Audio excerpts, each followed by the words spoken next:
समस्त नियमित कर्मचारी साथियों का एक बार फिर बहुत बहुत स्वागत है हमारे वीडियो में। साथियों, आज का हमारा वीडियो है सामान्य प्रशासन विभाग मंत्रालय की ओर से, जो कि छत्तीसगढ़ के समस्त कर्मचारियों के लिए लागू होता है, चाहे वो कोई भी श्रेणी में कार्यरत हो। बता दें कि शासन के समस्त विभाग अध्यक्ष, समस्त संभागयुक्त और समस्त जिला कलेक्टर और समस्त मुख्य कार्यपालन अधिकारी, जिला पंचायत की जितने भी संबंधित कर्मचारी हैं उनके लिए ये महत्वपूर्ण बिंदु है।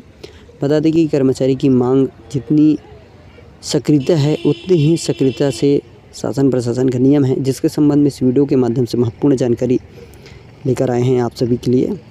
बता दें कि हमारा मुख्य विषय है कि कार्यरत दैनिक वेतनभोगी कर्मचारियों के विनियमित एवं योजना के तहत सुविधाएँ उपलब्ध कराए जाने के संबंध में है।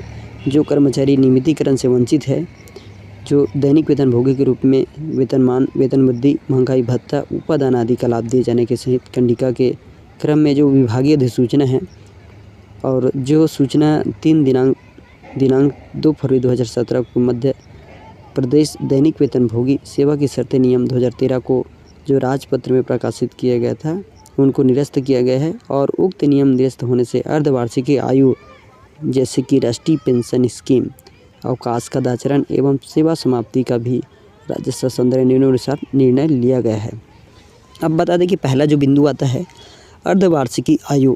सामान्य प्रशासन विभाग के आदेश के क्रमांक में दिनांक 9 नवंबर 2012 को जो जारी किया गया था, जिसमें तृतीय एवं चतुर्थ श्रेणी तथा इनके समकक्ष पद हैं दैनिक वेतन पर नियोजित व्यक्तियों से काम लेने की अधिकतम आयु सीमा हम बता सकते हैं 60 से 62 वर्ष तक उनको काम में रख सकते हैं, और ये जो व्यवस्था है निरंतर यथावत रहेगी।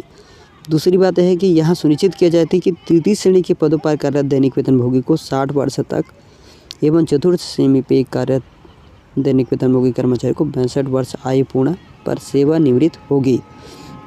उसी प्रकार बता दें कि PFRDA द्वारा विनियमित राष्ट्रीय पेंशन योजना का मुख्य उद्देश्य है कि जो कर्मचारी लगातार सेवा अवधि पूर्ण कर लेते हैं उनको राष्ट्रीय पेंशन योजना का लाभ दिया जाता है, जो कि वित्त विभाग द्वारा निर्धारित की गई प्रक्रिया अनुसार दैनिक वेतनभोगी कर्मचारी राष्ट्रीय पेंशन योजना के तहत सदस्य बनने हेतु विकल्प प्रस्तुत कर सकते हैं। तीसरी बिंदु है अवकाश। जैसे कि आप दैनिक वेतनभोगी हो तो उन कर्मचारियों के लिए अवकाश की भी पात्रता होगी। बता दें कि कैलेंडर में 3 राष्ट्रीय अवकाश जैसे कि 26 जनवरी, 15 अगस्त और 2 अक्टूबर के लिए प्राप्त होगी। उसी प्रकार राष्ट्रीय अवकाशों के अतिरिक्त कर्मचारी 5 त्योहार अवकाश के लिए भी पात्र माना जाएगा।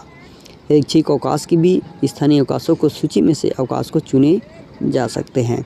तीसरा बिंदु आता है कि अवकाशों के अतिरिक्त कर्मचारी एक कैलेंडर वर्ष में 7 दिन के आकस्मिक अवकाश के लिए भी पात्र होगा। ये दैनिक वेतनभोगी कर्मचारी जो कि स्थायी कर्मचारी हैं उनके लिए पात्रता बताई गई है। जैसे कोई महिला कर्मचारी है तो शासन की नीति के अनुसार मातृत्व अवकाश की भी पात्रता होगी।